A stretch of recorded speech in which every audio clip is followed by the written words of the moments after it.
नमस्कार साथियों, एक बार फिर से स्वागत है आपके अपने यूट्यूब चैनल राज स्टडी पॉइंट में। यदि आप हमारे चैनल पर पहली बार वीडियो देख रहे हैं तो चैनल को सब्सक्राइब करना, बेल आइकन को ऑन करना, जिससे कि आने वाली हर एक नई वीडियो का नोटिफिकेशन आपको सबसे पहले मिले।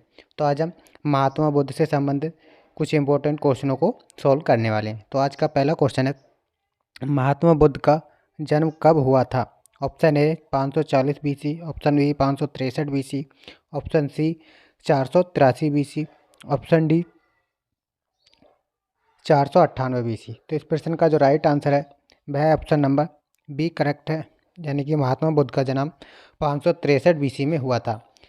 यदि महात्मा बुद्ध का जन्म 563 BC में हुआ था तो उनकी मृत्यु कब हुई थी? तो उनकी मृत्यु 483 BC में हुई थी, और 483 BC में ही प्रथम बौद्ध संगीति हुई थी। ठीक, महात्मा बुद्ध को ही एशिया का प्रकाश पुंज या ज्योतिपुंज कहते हैं। ठीक, अगला प्रश्न है,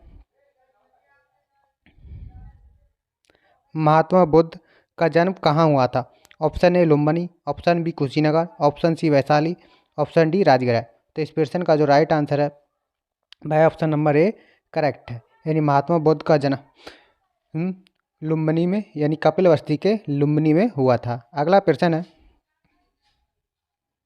महात्मा बुद्ध के पिता का क्या नाम था? Option A Mahamaya, option B Siddhartha, option C Shuddhodana, option D Rahul. तो इस प्रश्न का जो राइट आंसर है वह ऑप्शन नंबर सी करेक्ट है, यानी कि शुद्धोधन। यानी महात्मा बुद्ध के पिता का नाम शुद्धोधन था। महात्मा बुद्ध के जो पिता थे वह शाक्यगढ़ के मुखिया थे। ठीक, सिद्धार्थ की बात करें तो ये सिद्धार्थ महात्मा बुद्ध के बचपन का नाम था, और राहुल जो महात्मा बुद्ध के पुत्र का नाम था।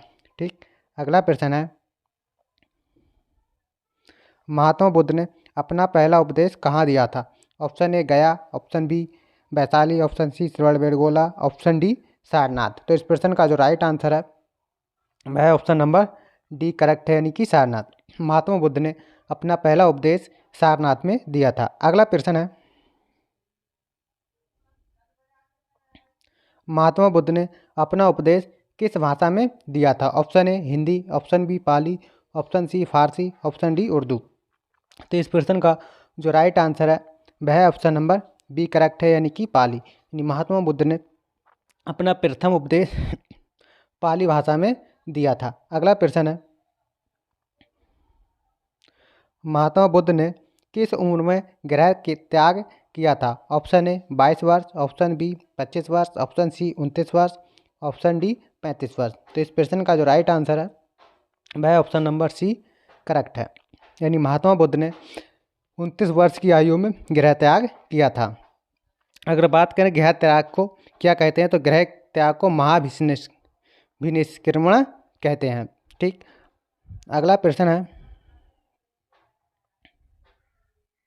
महात्मा बुद्ध ने अपना अंतिम उपदेश किसे दिया था? Option A Rahul, option B Anand, option C Subhadra, option D Upali. तो इस प्रश्न का जो राइट आंसर है वह ऑप्शन नंबर सी करेक्ट है, यानी कि सुभद्र। यानी महात्मा बुद्ध ने अपना अंतिम उपदेश किसे दिया था? तो वह सुभद्र को दिया था। अगला प्रश्न है, महात्मा बुद्ध ने सर्वप्रथम तपस्या किस स्थान पर की थी? Option A Gaya, option B Pavapuri, option C Uruvela, option D Kapilavastu. तो इस प्रश्न का जो राइट आंसर है वह ऑप्शन नंबर सी करेक्ट है, यानी कि उर्वेला। यानी महात्मा बुद्ध ने सर्वप्रथम तपस्या उर्वेला में की थी। तो ठीक, अगला प्रश्न है, प्रथम बौद्ध संगीति किस शासक के समय में हुई थी? तो प्रथम बौद्ध संगीति किस शासक के समय में हुई? Option A Ashoka, option B Ajatashatru, option C Kalashoka, option D Kanishka. तो इस प्रश्न का जो राइट आंसर है वह ऑप्शन नंबर बी करेक्ट है, यानी कि अजातशत्रु के शासनकाल में हुई थी। प्रथम बौद्ध संगीति अजातशत्रु के शासनकाल में हुई थी। तो प्रथम अगर अजातशत्रु के संग में हुई थी तो दूसरी किसके शासनकाल में हुई? तो दूसरी कालाशोक के शासनकाल में हुई थी, और तीसरी अशोक के शासनकाल में हुई थी, और चौथी बौद्ध संगीति कनिष्क के शासनकाल में हुई थी। प्रथम बौद्ध संगीति के अध्यक्ष कौन थे? तो प्रथम बौद्ध संगीति के अध्यक्ष महाकश्यप थे। ठीक, अगर द्वितीय प्रथम बौद्ध संगीति के अध्यक्ष कौन थे? तो महाकश्यप थे। द्वितीय के सवाकामी थे, और तृतीय के मोगलीपुत्र और चौथी के वसुमित्र थे। ठीक, अगला प्रश्न है, प्रथम बौद्ध संगति किस सन में हुई थी? तो प्रथम बौद्ध संगति 483 BC, 383 BC, 255 BC और 102 AD। तो इस प्रश्न का जो राइट आंसर है वह ऑप्शन नंबर ए करेक्ट है, यानी 483 BC, यानी प्रथम बौद्ध संगति 483 BC में हुई थी प्रथम, और द्वितीय 383 में, और तृतीय 255 AD में BC में, और चौथी 102 AD में हुई थी। ठीक, अगला प्रश्न है, बौद्ध धर्म के त्रिरत्न हैं बुद्ध, धम्म, संघ, सभी। तो इस प्रश्न का जो राइट आंसर है वह है डी, यानी कि सम, यानी कि बौद्ध धर्म के त्रिरत्न ये बुद्ध, धम्म, संघ, सभी हैं। तो आई होप यू आपकी वीडियो पसंद आई हो तो लाइक करना, शेयर करना और चैनल को सब्सक्राइब करना। मिलते हैं ऐसी एक नेक्स्ट वीडियो में, तब तक के लिए जय हिंद।